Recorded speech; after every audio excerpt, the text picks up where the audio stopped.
Right, then once the grapes are in the tank and they're nice and cold, we maintain that temperature. We basically fill the tank, seal it, gas it, and leave it for a week.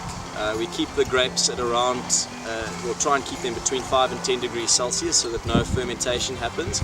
And we do this because it's basically a time when you can extract color and flavor, and it's very gentle. There's no alcohol involved, no yeast, just the grapes basically just sit in themselves, and the enzymes that are in the grapes themselves begin to work and break down the skins a little bit before fermentation.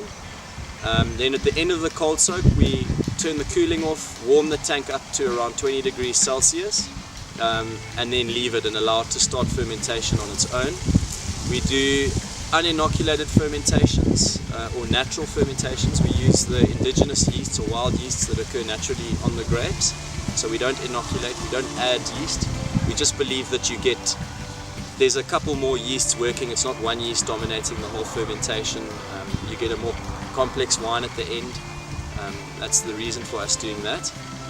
Yeah, then during fermentation we really look after the yeast. So we do between 4 and 6 pump overs a day, basically aerating the juice and punching down the cap to extract flavor and color and things like that. And that fermentation usually lasts between 5 and 10 days, depending on the tank.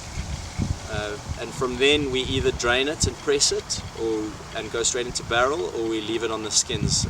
For our Merlots and our Cabs, which we're actually busy with now, we do a post maceration where we leave it on the skins for up to 2 to 3 weeks after fermentation. It's a time when you extract a little bit of tannin, and it rounds and softens the wine as well. And that's basically the fermentation. From there we go straight to barrel, where we do our malolactic fermentation, and then once that's done we rack it, put it through to our barrel room and leave it there for 2 years before bottling.